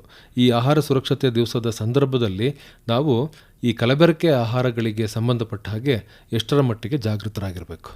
ತುಂಬ ಒಳ್ಳೆಯ ವಿಚಾರ ಇದಾಗಿತ್ತು. ಯಾಕಂದರೆ ಆಹಾರ ಕಲಬೆರಕೆ ಅನ್ನೋದನ್ನು ನಾವು ಪ್ರತಿ ದಿನವೂ ನಮ್ಮ ಸುತ್ತಮುತ್ತಲೂ ನೋಡ್ತಾ ಇದ್ದೀವಿ ಮತ್ತು ಅದರ ಬಗ್ಗೆ ಸಾಕಷ್ಟು ಅರಿವು ಮೂಡಿಸುವಂತಹ ಕಾರ್ಯಕ್ರಮಗಳು ಎಲ್ಲ ಕಾಲೇಜುಗಳಲ್ಲಾಗಿರಬಹುದು ಅಥವಾ ಪಬ್ಲಿಕ್ ಒಂದು ಬಸ್ ಸ್ಟ್ಯಾಂಡ್ಗಳಲ್ಲಿ ಮತ್ತು ಬೇರೆ ಬೇರೆ ಕಡೆಯಲ್ಲಿ ಸಾಕಷ್ಟು ಅಡ್ವರ್ಟೈಸ್ಮೆಂಟ್ಗಳನ್ನು ನಾವು ನೋಡ್ತಾನೆ ಇರ್ತೀವಿ. ಇದಕ್ಕೆ ಸಂಬಂಧಪಟ್ಟಂಥ ಜಾಹೀರಾತುಗಳನ್ನು ಟಿ ವಿಗಳಲ್ಲಿ ನಾವು ಸಾಕಷ್ಟು ನೋಡ್ತಾ ಇರ್ತೀವಿ. ಆದ್ರೂ ಕೂಡ ನಾವು ಅಂತಹ ಕಲಬೆರಕೆ ಆದಂಥ ಆಹಾರಗಳನ್ನು ನಮಗೆ ಗೊತ್ತಿದ್ದೋ ಯೂಸ್ ಮಾಡ್ತಾ ಇರ್ತೀವಿ. ಗೊತ್ತಿದ್ದರೆ ಸಾಧ್ಯದಷ್ಟು ಅವಾಯ್ಡ್ ಮಾಡ್ತೀವಿ, ಬಟ್ ಗೊತ್ತಿಲ್ಲದೆ ಇರೋ ಕಾರಣದಿಂದಾಗಿ ಆ ಒಂದು ಕಲಬೆರಕೆ ಆಹಾರ ನಮ್ಮ ದೇಹವನ್ನು ಸೇರ್ತಾ ಇದೆ. ಮೊದಲಿಗೆ ನಾವು ಆಹಾರ ಕಲಬೆರಕೆ ಅಂದರೆ ಏನು ಅಂತ ತಿಳ್ಕೋಬೇಕು. ಆಹಾರ ಕಲಬೆರಕೆ ಅದು ಇಂಟೆನ್ಷನಲ್ ಆಗಿರ್ಬೋದು, ಅಂದರೆ ಬೇಕಂತಾನೆ ಮಾಡಿರುವಂಥದ್ದು. ಇನ್ನೊಂದು ಬೇಡದೆ ಅಂದರೆ ಅನ್ಇಂಟೆನ್ಷನಲ್ ಅಂತ ಹೇಳ್ತೀವಿ. ಅಂದರೆ ಅದು ಯಾವುದು ಆಕಸ್ಮಿಕವಾಗಿ ಅದು ಒಂದು ಕಲಬೆರಕೆ ಆಗಿರುತ್ತೆ. ಸಾಗಾಣಿಕೆ ಮಾಡುವಂತ ಸಂದರ್ಭದಲ್ಲಿ ಈಗ ಹಾರ್ವೆಸ್ಟ್ ಆದ ಸರ್ ಹೇಳಿದಂಗೆ ಒಕ್ಕಣೆ ಮಾಡುವಂತಹ ಸಂದರ್ಭದಲ್ಲಿ ಅಥವಾ ಟ್ರಾನ್ಸ್ಪೋರ್ಟ್ ಮಾಡಬೇಕಾದ್ರೆ ಒಂದು ಜಾಗದಿಂದ ಮತ್ತೊಂದು ಜಾಗಕ್ಕೆ ಆಹಾರವನ್ನು ಸಾಗಿಸ್ಬೇಕಾದ್ರೆ ಡ್ಯಾಮೇಜ್ಗಳಾಗುತ್ತಲ್ಲ, ಆ ಒಂದು ಸಂದರ್ಭದಲ್ಲಿ ಬ್ಯಾಕ್ಟೀರಿಯಾ ಫಂಗೈ ಎಲ್ಲ ಸೇರ್ಕೊಳ್ಳುತ್ತೆ. ಅಥವಾ ತುಂಬ ದಿನಗಳ ಕಾಲ ಒಂದೇ ಕಡೆ ಇಟ್ಟಾಗ ಅನ್ಇಂಟೆನ್ಷನಲ್ ಆಗುತ್ತೆ. ಇನ್ನು ಬೇಕಂತ ಬೇಕಂತಲೇ ಆಹಾರ ಪದಾರ್ಥಗಳನ್ನ ಕಲಬೆರಕೆ ಮಾಡೋದು ಯಾಕೆ ಅಂತಂದರೆ, ಒಂದು ನಮ್ಮ ಎಕನಾಮಿಕ್ ಪರ್ಪಸಿಗೋಸ್ಕರ, ಆರ್ಥಿಕ ಒಂದು ಆ ರೇಟನ್ನು ಹೆಚ್ಚು ಮಾಡೋದಾಗಿರ್ಬೋದು, ಅಥವಾ ತೂಕದಲ್ಲಿ ಜಾಸ್ತಿ ಬರಲಿ ಅನ್ನುವಂಥ ಕಾರಣದಿಂದ ಆಹಾರವನ್ನು ಕಲಬೆರಕೆ ಮಾಡ್ತಾರೆ. ಆಹಾರ ಕಲಬೆರಕೆ ಅಂತಂದರೆ ಬೇಡದೇ ಇರುವಂಥ ವಸ್ತು ಆಹಾರವನ್ನು ಸೇರಿಕೊಳ್ಳುತ್ತೆ. ಅದು ಬೇಕಂತನೂ ಅಥವಾ ಅನ್ಇಂಟೆನ್ಷನಲ್ ಆಗಿ ಸೇರಿಕೊಂಡು ಆ ಆಹಾರದ ಒಂದು ಮೂಲ ಮಹತ್ವವನ್ನು ಕಳೆದುಕೊಳ್ಳುವಂಥ ಮಾಡೋದನ್ನೇ ನಾವು ಆಹಾರ ಕಲಬೆರಕೆ ಅಂತ ಹೇಳ್ತೀವಿ. ಸರ್ ಕೇಳಿದರು ಈಗ ಅರಿಶಿಣದಲ್ಲಿ ಮಾಡ್ತಾರೆ ಅಂತ. ಟರ್ಮರಿಕ್ಕಲ್ಲಿ ಕಲರ್ ಬರೋದಕ್ಕೆ, ಆಮೇಲೆ ಚಿಲ್ಲಿ ಪೌಡರಲ್ಲಿನೂ ಕೂಡ ಕಲರ್ ಬರೋದಕ್ಕೆ ಇಟ್ಟಿಗೆ ಪೌಡರ್ಗಳನ್ನೆಲ್ಲ ಮಾಡ್ತಾರೆ. ಆಮೇಲೆ ಈ ಅರಿಶಿಣದಲ್ಲಿ ಮೆಟಾನಿಲ್ ಎಲ್ಲೋ ಅನ್ನೋದನ್ನು ಬಳಸ್ತಾರೆ. ಅದು ಒಂದು ಕ್ಯಾನ್ಸರ್ ಕಾರಕ. ಯಾಕಂತಂದರೆ ಇದು ಏನು ಮಾಡುತ್ತೆ, ಆ ಒಂದು ಅಂಶ ನಮ್ಮ ದೇಹದಲ್ಲಿ ದುಷ್ಪರಿಣಾಮವನ್ನು ಉಂಟು ಮಾಡೋದಕ್ಕೆ ಸ್ಟಾರ್ಟ್ ಮಾಡಿಬಿಡುತ್ತೆ. ಅದಕ್ಕೆ ಬೇಕಾದಂಥ ಒಂದಿಷ್ಟು ಟೆಕ್ನಿಕ್ಸ್ ಇದೆ. ಮನೆಯಲ್ಲೇ ನಾವು ನೀರನ್ನು ಯೂಸ್ ಮಾಡ್ಕೊಂಡು, ಬಿಕಾಸ್ ಕಲಬೆರಕೆ ಹೇಗಾಗಿದೆ ಅಂತ ನಮಗೆ ಗೊತ್ತಾದಾಗ ಮಾತ್ರ ಆ ಕಲಬೆರಕೆಯನ್ನು ತಡೆಯೋದಕ್ಕೆ ಸಾಧ್ಯ ಆಗುತ್ತೆ. ಈಗ ಟೀ ಪೌಡರ್ಗಳಲ್ಲಾಗಿರಬಹುದು, ಅಥವಾ ಈ ಒಂದು ಮೆಣಸು ಕಾಳುಗಳಲ್ಲಾಗಿರಬಹುದು, ಆಮೇಲೆ ಚಕ್ಕೆ, ಆಮೇಲೆ ಇಂತಹ ಒಂದು ಸ್ಪೈಸಸ್ಸಲ್ಲೂ ಮತ್ತು ಸೊಪ್ಪುಗಳಲ್ಲಿ, ಆಮೇಲೆ ಬದನೆಕಾಯಿ, ಆಮೇಲೆ ಈ ದಾಲ್ಗಳನ್ನೆಲ್ಲ ಯೂಸ್ ಮಾಡ್ತೀವಲ್ಲ, ಆ ದಾಲ್ಗಳಲ್ಲಿ ಕಲರ್ಸನ್ನು ಇಂಟೆನ್ಷನಲಾಗಿ ಆ್ಯಡ್ ಮಾಡ್ತಾರೆ. ನಾವು ಒಂದರ ನಂತರ ಒಂದು ತಿಳ್ಕೊಳ್ತಾ ಹೋದರೆ ಈ ಮೆಣಸಿನಕಾಳುಗಳಲ್ಲಿ ಪಪ್ಪಾಯ ಬೀಜಗಳನ್ನು ಆ್ಯಡ್ ಮಾಡ್ತಾರೆ, ಅದು ಒಂದೇ ಥರ ಇರೋದಕ್ಕೆ. ಆವಾಗ ನಾವು 2 ಗ್ಲಾಸ್ ನೀರು ತೊಗೊಂಡು ಒಂದು ಕಡೆ ಚೆನ್ನಾಗಿರೋ ಪಪ್ಪಾಯ, ಅದು ಕಲಬೆರಕೆ ಅಂತ ನಮ್ಗೆ ಗೊತ್ತಾಗಿದ ತಕ್ಷಣ ಅದನ್ನು ಜಸ್ಟ್ ಇದು ಮಾಡಿದ್ರೆ, ಹಾಕಿದರೆ ಪಪ್ಪಾಯ ಸೀಡ್ಸ್ ಎಲ್ಲ ಏನಾಗುತ್ತೆ, ಯಾವುದು ಲೈಟ್ ಇರುತ್ತಲ್ವ ಅದು ಮೇಲ್ಗಡೆ ಬರುತ್ತೆ, ಗಟ್ಟಿರೋದು ಕೆಳಗಡೆ ಹೋಗುತ್ತೆ. ಸೊ ಆವಾಗ ನಮಗೆ ಪಪ್ಪಾಯ ಸೀಡ್ಸ್ ಅದು ಸಪ್ರೇಟ್ ಆದಾಗ, ಓ ಇದು ಮೆಣಸಿನಕಾಳು, ಇದು ಪಪ್ಪಾಯ ಸೀಡ್ಸ್ ಅಂತ ಗೊತ್ತಾಗುತ್ತೆ. ಹಾಗೆ ಮೆಣಸಿನ ಪುಡಿ ಏನು ಯೂಸ್ ಮಾಡ್ತೀವಲ್ವ, ಖಾರದ ಪುಡಿ, ಅದೇ ಬ್ರಿಕ್ ಪೌಡರ್ ಅಂದರೆ ಇಟ್ಟಿಗೆ ಪೌಡರನ್ನು ಯೂಸ್ ಮಾಡ್ತಾರೆ. ಅದನ್ನು ಕೂಡ ನಾವು ನೀರಲ್ಲಿ ಹಾಕಿದಾಗ ತೇಲ್ಕೊಳ್ಳುತ್ತೆ. ಆಮೇಲೆ ಕಲರ್ ನಿಧಾನವಾಗಿ ಬ್ಲೀಚ್ ಆಗ್ತಾ ಇರುತ್ತೆ, ಕಂಟಿನ್ಯೂಸ್ ಆಗಿ ಬಿಟ್ಕೊಳ್ಳುತ್ತೆ. ಮತ್ತು ಇಂಟೆನ್ಷನಲ್ ಆಗಿ ಕೆಂಪಗೆ ಕಾಣಬೇಕು ಅಂತ ಕಲರನ್ನು ಆ್ಯಡ್ ಮಾಡ್ತಾರೆ, ರೋಡಮೈನ್ ಬಿ ಅಂತ. ಇಂತಹ ಒಂದು ಕಲರೆನ್ಸ್ ಏನು ಮಾಡುತ್ತೆ, ನಮ್ಮ ದೇಹವನ್ನು ಸೇರಿಕೊಂಡು, ನಮ್ಮ ದೇಹಕ್ಕೆ ಕೆಪ್ಯಾಸಿಟಿ ಇರುತ್ತೆ, ಅದನ್ನು ಅಪ್ಪರ್ ಲಿಮಿಟ್ ಅಂತ ಹೇಳ್ತೀವಿ. ಆ ಕೆಪ್ಯಾಸಿಟಿಯನ್ನು ಮೀರಿ ಅದೇನಾದರೂ ನಮ್ಮ ದೇಹವನ್ನು ಆ ಕಲರೆಂಟ್ ಸೇರಿಕೊಂಡ್ರೆ ನಮ್ಮ ದೇಹದಲ್ಲಿ ಕ್ಯಾನ್ಸರ್ನಂತಹ ಮಾರಕ ರೋಗಗಳು ಬರೋದಕ್ಕೆ ಚಾನ್ಸಸ್ ಇರುತ್ತೆ. ಹಾಗೆ ಕಾಫಿ ಪೌಡರಲ್ಲಿ ಹುಣಸೆ ಬೀಜದ ಪೌಡರನ್ನು ಮಿಕ್ಸ್ ಮಾಡಿ ಹಾಕ್ತಾರೆ. ಆಮೇಲೆ ಬ್ರೌನ್ ಕಲರನ್ನು ಇಂಟೆನ್ಷನಲ್ ಆಗಿ ಹಾಕ್ತಾರೆ. ಇದೂ ಕೂಡ ಕಲರೆಂಟ್ಸ್ ಅಂತ ಬರುತ್ತೆ. ಅದನ್ನು ಆ್ಯಡ್ ಮಾಡೋದ್ರಿಂದ ನಮ್ಮ ದೇಹಕ್ಕೆ ಹಾನಿಯನ್ನು ಉಂಟು ಮಾಡುತ್ತೆ ಈ ಒಂದು ಕಲಬೆರಕೆ. ಹಾಗಾಗಿ ಕಲಬೆರಕೆಯನ್ನು ತಡೆಯೋದು ತುಂಬ ಇಂಪಾರ್ಟೆಂಟ್ ಆಗಿದೆ. ಅದಕ್ಕಂತಲೇ FSSAI ರೂಲ್ಸ್ ಅಂತ ಎಲ್ಲ ಇದೆ. ಆ ಒಂದು ಅಧಿನಿಯಮದ ಪ್ರಕಾರ ಕಲಬೆರಕೆ ಮಾಡಿದವ್ರಿಗೆ ಹಾಗೆ ಅವ್ರಿಗೆ ಶಿಕ್ಷೆಯನ್ನು ಕೂಡ ಇರುತ್ತೆ. ಹಾಗಾಗಿ ಗ್ರಾಹಕರ ವೇದಿಕೆಗೆ ಹೋಗಿ ಯಾವ ಗ್ರಾಹಕರು ಕಲಬೆರಕೆ ಇರುವಂಥ ಆಹಾರವನ್ನು ಅವ್ರಿಗೇನಾದರೂ ಸಿಕ್ಕಿದರೆ ಅವರು ಕಂಪ್ಲೇಂಟ್ ಮಾಡಿ ಅದರ ವಿರುದ್ಧವಾಗಿ ಅವರು ಮತ್ತೆ ತಮ್ಮ ಆರೋಗ್ಯಕ್ಕೆ ಏನಾದರೂ ಹಾನಿ ಆದರೆ ಅದರದ್ದು ಯಾವ್ಯಾವ ಖರ್ಚುಗಳಿರುತ್ತೆ ಅದನ್ನು ಒಂದು ಕ್ಲೇಮ್ ಮಾಡುವಂಥ ಚಾನ್ಸಸ್, ಅವಕಾಶಗಳು ಇದೆ. ಸಾಕಷ್ಟು ಕಾನೂನುಗಳಿದೆ ಇದಕ್ಕೆ ಸಂಬಂಧಪಟ್ಟಂತೆ. ಇದಿಷ್ಟು ನಾವು ಮನೆಯ ಒಳಭಾಗದಲ್ಲಿ ಆಹಾರವನ್ನು ತಯಾರಿಕೆ ಮಾಡ್ತಕ್ಕಂಥ ಸಂದರ್ಭದಲ್ಲಿ ಗಮನಿಸಬೇಕಾದಂಥ ಅಂಶಗಳು. ಇದ್ರ ಜೊತೆಗೆ ಹೊರಗೆ ಆಹಾರ ಸೇವನೆಯನ್ನು ಮಾಡುವಂತಹ ಒಂದು ಪ್ರವೃತ್ತಿಯು ಕೂಡ ಇವತ್ತು ಹೆಚ್ಚಾಗ್ತಾ ಇದೆ. ಮನೆ ಇದ್ದರೂ ಕೂಡ, ಮನೆಯಲ್ಲಿ ಆಹಾರ ಇದ್ದರೂ ಕೂಡ, ಮನೆಯಲ್ಲಿ ಆಹಾರವನ್ನು ತಯಾರು ಮಾಡುವವರಿದ್ದರೂ ಕೂಡ ನಾವು ಹೊರಗೆ ಹೋಗ್ತಕ್ಕಂಥ ಒಂದು, ಅದನ್ನೊಂದು ಚಾಳಿ ಅಂತ ಹೇಳಿ ಕರಿಬೇಕು, ಆ ಥರದ ಒಂದು ಚಾಳಿಗೆ ಒಳಗಾಗ್ಬಿಟ್ಟಿದ್ದೀವಿ. ಹೊರಗಿನ ಆಹಾರವನ್ನು ಸೇವನೆ ಮಾಡ್ತಕ್ಕಂಥ ಸಂದರ್ಭದಲ್ಲಿ ಎಷ್ಟರ ಮಟ್ಟಿಗೆ ಜಾಗೃತರಾಗಿರ್ಬೇಕು? ಈಗ ಸರ್ ಹೇಳ್ದಂಗೆ ಹೊರಗಡೆ ಊಟ ಮಾಡೋದು ಒಂದು ನಮ್ಮ ದೈನಂದಿನ ಬದುಕಿನಲ್ಲಿ ಅದು ಒಂದು ಭಾಗ ಆಗ್ಬಿಟ್ಟಿದೆ. ಬೆಂಗಳೂರಿನಂಥ ಸಿಟಿಗಳಲ್ಲಿ, ಮುಂಬೈ ಅಂಥ ಸಿಟಿಗಳಲ್ಲಿ ಅಡುಗೆ ಮನೆಗಳೇ ಕಾಣದಂತಾಗಿದೆ ಅಂತಲೇ ಹೇಳ್ಬೋದು. ಯಾಕೆ ಅಂತಂತಂದರೆ ನಮ್ಮ ಬದಲಾದಂಥ ಜೀವನ ಶೈಲಿ ಇದಕ್ಕೆ ಕಾರಣ. IT-BT ಸೆಕ್ಟರ್ಸ್ಗಳಲ್ಲಿ ಏನಾಗ್ತಾ ಇದೆ, ಹೆಚ್ಚಿಗೆ ಅವ್ರದ್ದು ಶಿಫ್ಟ್ ವರ್ಕ್ಗಳಿರೋದ್ರಿಂದ ಅಡುಗೆಯನ್ನು ಪ್ರಿಪೇರ್ ಮಾಡ್ಕೊಳ್ಳೋಕ್ಕೆ ಆಗದೇ ಅವರು ಅನಿವಾರ್ಯವಾಗಿ ಈ ಹೊರಗಡೆ ಹೋಗಿ ಊಟ ಮಾಡುವಂಥ ಒಂದು ಪ್ರವೃತ್ತಿ ಹೆಚ್ಚಾಗ್ತಾ ಇದೆ. ಕೆಲವೊಬ್ಬರು ನಮ್ಮ ಬಾಯಿ ಸಿಹಿಗೋಸ್ಕರ, ಅಂದರೆ ಚೆನ್ನಾಗಿ ನಮ್ಮ ನಾಲಿಗೆ ಚಪ್ಪಲ ಅಂತಲೇ ಹೇಳ್ಬೋದು, ಅಂಥ ಒಂದು ಕಾರಣಕ್ಕಾಗಿ ನಾವು ಏನು ಮಾಡ್ತಾಯಿದ್ವಿ, ಹೊರಗಡೆ ಹೋಗಿ ಊಟ ಮಾಡ್ತಾಯಿದ್ವಿ. ಇನ್ನು ವಿದ್ಯಾಭ್ಯಾಸಕ್ಕಾಗಿ ಒಂದು ಊರನ್ನು ಬಿಟ್ಟು ಇನ್ನೊಂದು ಊರಿಗೆ ಬಂದಂತಹ ವಿದ್ಯಾರ್ಥಿಗಳು ಮತ್ತು ವರ್ಕಿಂಗ್ ವುಮೆನ್ಸ್, ವರ್ಕಿಂಗ್ ಮೆನ್ಸ್ ಎಲ್ಲರೂ ಕೂಡ ಏನು ಮಾಡ್ತಾ ಇದ್ದಾರೆ, ಹೊರಗಡೆ ಊಟ ಮಾಡ್ತಾ ಇದ್ದಾರೆ. ಕೂಲಿ ಕಾರ್ಮಿಕರಿಂದ ಹಿಡಿದು ಚಿಕ್ಕವರಿಂದ ಹಿಡಿದು ದೊಡ್ಡವರಿಂದ ಹಿಡಿದು ಹಿರಿಯ ನಾಗರಿಕರವರೆಗೂ ಕೂಡ ಈ ಹೊರಗಡೆ ಆಹಾರವನ್ನು ಸೇವನೆ ಮಾಡ್ತಾ ಇರೋದು ಒಂದು ಯಾವ ರೀತಿಯ ಬೆಳವಣಿಗೆ ಅಂತ ತುಂಬ ಕಷ್ಟ ಅನಿಸುತ್ತೆ ಇದು ಆ್ಯಕ್ಚುಲಿ. ಆದರೆ ಹೊರಗಡೆ ಊಟ ಮಾಡೋದ್ರಿಂದ ಅನಿವಾರ್ಯ ಮತ್ತು ಒಂದೊಂದು ಸಲ ಇಂಟೆನ್ಷನಲ್ ಆಗಿ ಮಾಡ್ತಾ ಇದ್ದೀವಿ. ಈಗ ಅನಿವಾರ್ಯ ಆಗಿರೋದ್ರಿಂದ ನಾವು ಒಂದಿಷ್ಟು ಸುರಕ್ಷತಾ ಕ್ರಮಗಳನ್ನು ಪಾಲಿಸಲೇಬೇಕು. ಅದಕ್ಕೆ ಸುರಕ್ಷತಾ ಕ್ರಮಗಳಾಗಿ ನಾವು ಮೊದಲಿಗೆ ಬಿಸಿಯಾದಂಥ ಆಹಾರವನ್ನು ಸೆಲೆಕ್ಟ್ ಮಾಡ್ಕೋಬೇಕು. ಈಗ ಇನ್ಸ್ಟಂಟ್ ಆಗಿ ಮಾಡಿರ್ತಾರಲ್ವ, ಈಗ ಇಡ್ಲಿ ಆಗಿರಬಹುದು, ದೋಸೆ ಆಗಿರಬಹುದು, ಅವಾಗಲೇ ತಯಾರು ಪಡುವಂಥದ್ದು ಮತ್ತು ಹಬೆಯಲ್ಲಿ ಬೇಯಿಸಿದಂಥ ಆಹಾರಗಳನ್ನು ನಾವು ಸಾಧ್ಯ ಆದಷ್ಟು ಚಾಯ್ಸ್ ಮಾಡ್ಕೋಬೇಕು. ಅನಿವಾರ್ಯ ಆಗಿದ್ದರೆ ಹೊರಗಡೆ ಊಟ ಮಾಡೋದು. ಆದರೆ ದಯವಿಟ್ಟು ಹೊರಗಡೆ ಊಟ ಮಾಡೋದು ಬೇಡ, ಸಾಧ್ಯ ಆದಷ್ಟು ನಾವು ಅಡುಗೆ ಮನೆಯಲ್ಲೇ ಊಟ ಮಾಡಬೇಕು. ಅಂದ್ರೂ ಕೂಡ ಅನಿವಾರ್ಯ ಕಾರಣದಿಂದಾಗಿ ನಾವು ಹೊರಗಡೆ ತಿನ್ನಬೇಕಾದಂಥ ಸಂದರ್ಭ ಬಂದರೆ ಬಿಸಿಯಾದ ಆಹಾರಗಳನ್ನು ನಾವು ಹೆಚ್ಚಿಗೆ ಒಂದು ಇಂಪಾರ್ಟೆನ್ಸನ್ನು ಕೊಟ್ಟು ಅವುಗಳನ್ನ ಸೆಲೆಕ್ಟ್ ಮಾಡಬೇಕು. ಎರಡನೇದಾಗಿ ಹಬೆಯಲ್ಲಿ ಬೇಯಿಸಿದಂಥ ಆಹಾರಗಳನ್ನು ಸೆಲೆಕ್ಟ್ ಮಾಡಬೇಕು. ಮೂರನೇದಾಗಿ ನಾವು ಆಹಾರಗಳನ್ನು ತುಂಬ ಹೊತ್ತು ಕಾಲ ಪ್ರಿಪೇರ್ ಮಾಡಿ ಇಟ್ಟಿರಬಾರ್ದು. ಅಂದರೆ ಈಗ ಒಂದು ದಿನ ಆಗಿರ್ಬೋದು, ಮತ್ತು ನೈಟ್ ಉಳಿದಿರೋದನ್ನು ಬೆಳಗ್ಗೆ ಬಡಿಸ್ತಾರಲ್ವ, ಅಂಥದ್ದನ್ನು ನಾವು ಬೇಗ ಐಡೆಂಟಿಫೈ ಮಾಡಿ ಅಂಥ ಒಂದು ಆಹಾರಗಳನ್ನು ಸೇವನೆ ಮಾಡೋದ್ರನ್ನು ನಿಲ್ಲಿಸಬೇಕು. ಇದರಿಂದ ಏನಾಗುತ್ತೆ ಅಂದರೆ ವಾಂತಿ, ಬೇದಿ ಮತ್ತು ತಲೆನೋವು, ತಲೆ ಸುತ್ತುವಂಥ ಒಂದಿಷ್ಟು ಸಿಂಪ್ಟಮ್ಗಳು ಕಾಣಿಸ್ಕೊಳ್ಳುತ್ತೆ. ಆಮೇಲೆ ತೆರೆದಿಟ್ಟಂಥ ಆಹಾರಗಳನ್ನು ಸಾಧ್ಯ ಆದಷ್ಟು ಅವಾಯ್ಡ್ ಮಾಡಬೇಕು. ಈ ತೆರೆದಿಟ್ಟಂಥ ಆಹಾರದ ಮೇಲೆ ನೊಣ ಅಥವಾ ಸೊಳ್ಳೆ ಆಗಿರಬಹುದು, ಬೇರೆದಂಥ ಒಂದಿಷ್ಟು ಇನ್ಸೆಕ್ಟ್ಸ್ ಎಲ್ಲ ಬಂದು ಸೇರಿಕೊಂಡಾಗ ಇಶ್ರೇಷಿಯ ಕೊಲೈ ಅಂತ ಇದರಿಂದಾಗಿ ವಾಂತಿ ಭೇದಿ ಜಾಸ್ತಿ ಆಗುತ್ತೆ. ಆ ಒಂದು ಬ್ಯಾಕ್ಟೀರಿಯಾ ಫಂಗಸ್ಗಳ ಅಟ್ಯಾಕ್ ಆಗೋದ್ರಿಂದ ಅಲ್ಲಿ ಸುರಕ್ಷತೆ ಇಲ್ಲದೆ ಇರೋದನ್ನು ನಾವು ನೋಡ್ತೀವಿ. ನೀರು ಕೂಡ ಕಲುಷಿತ ಆಗುತ್ತೆ. ಮೇಯ್ನ್ ಆಗಿ ನಮಗೆ ಬರೋದೇ ಈ ನೀರು ಮತ್ತು ಆಹಾರದಿಂದ ಈ ರೋಗಗಳೆಲ್ಲ ಬರುತ್ತೆ. ಕುದಿಸಿ ಕಾಯಿಸಿ ಆರದಂಥ ನೀರುಗಳನ್ನು ಈ ಹೋಟೆಲ್ಗಳಲ್ಲಿ ಹೋದಾಗ ಒಂದಷ್ಟು ನಾವು ಪ್ರಿಫರ್ ಮಾಡಬೇಕಾಗುತ್ತೆ ಸೇಫ್ಟಿ ಕ್ರಮವಾಗಿ. ಹೀಗೆ ನಾವು ಹೊರಗಿನ ಆಹಾರವನ್ನು ಸೇವನೆ ಮಾಡುವಂಥ ಸಂದರ್ಭದಲ್ಲಿ ಎಷ್ಟರ ಮಟ್ಟಿಗೆ ಅದು ಸುರಕ್ಷಿತವಾಗಿದೆ ಅನ್ನುವಂಥದ್ದನ್ನು ಖಾತ್ರಿ ಮಾಡ್ಕೊಂಡು ಆನಂತರ ಸೇವನೆಯನ್ನು ಮಾಡ್ತಕ್ಕಂಥದ್ದು ಸೂಕ್ತ. ಈ ಒಂದು ಆಹಾರ ಸುರಕ್ಷತೆಗೆ ಸಂಬಂಧಪಟ್ಟ ಹಾಗೆ ಅಂತಿಮವಾಗಿ ನಮ್ಮ ಕೇಳುಗರಿಗೆ ಏನು ಹೇಳಲಿಕ್ಕೆ ಇಷ್ಟಪಡ್ತೀರಿ? ಆಹಾರ ಸುರಕ್ಷತೆ ಅನ್ನೋದು ತುಂಬ ಒಂದು ಅನಿವಾರ್ಯ ಅವಶ್ಯಕತೆ, ನಮಗೆಲ್ಲರಿಗೂ ಬೇಕಾಗುವಂಥ ಒಂದು ನೆಲೆಗಟ್ಟಿನಲ್ಲಿ ನಾವು ಪ್ರತಿಯೊಬ್ಬರು ಕೆಲಸ ಮಾಡಬೇಕು. ಆಹಾರ ನಮಗೆ ಅಷ್ಟೇ ಅಲ್ಲದೆ ಅದು ಆರೋಗ್ಯವೇ ಭಾಗ್ಯ. ಉತ್ತಮ ಆರೋಗ್ಯ ನಮ್ಮ ಜೀವನದಲ್ಲಿ ಅಳವಡಿಸ್ಕೋಬೇಕಂತಂದರೆ ಉತ್ತಮವಾದಂಥ ಆಹಾರ ಬೇಕಾಗುತ್ತೆ. ಅದು ಸುರಕ್ಷಿತವಾದಂಥ ಆಹಾರ ಆಗಿರುತ್ತೆ. ಹಾಗಾಗಿ ದಯವಿಟ್ಟು ಎಲ್ಲರೂ ಅಡುಗೆ ಮಾಡುವಂಥವರು, ಅಡುಗೆ ಬಡಿಸುವಂಥವರು ಆರ್ಥಿಕ ಒಂದು ಹಿನ್ನೆಲೆಗೆ ಅಥವಾ ಆರ್ಥಿಕ ಬಿಕ್ಕಟ್ಟು ಇದ್ರೂ ಕೂಡ ನಾವು ಸಾಧ್ಯದಷ್ಟು ನಮ್ಮ ಮನೆಯವರಿಗೆ, ಮಕ್ಕಳಿಗೆ ನಾವು ಸೇಫ್ ಆದಂಥ ಆಹಾರವನ್ನು ಕೊಡುವಂಥ ಮನಸ್ಥಿತಿಯನ್ನು ಇಟ್ಕೋಬೇಕು. ಆ ಒಂದು ಸದೃಢ ದೇಹದಲ್ಲಿ ಸದೃಢ ಮನಸ್ಸು ಇರುತ್ತೆ. ಅದರಿಂದ ನಮ್ಮ ದೇಶವನ್ನು ಕಟ್ಟುವಂಥ ಸಾಧ್ಯತೆ ಇರುತ್ತೆ. ಹಾಗಾಗಿ ಈ ಆಹಾರ ಸುರಕ್ಷತೆಯ ಬಗ್ಗೆ ಸಾಕಷ್ಟು ನಾವು ಗಮನವನ್ನು ವಹಿಸಬೇಕು.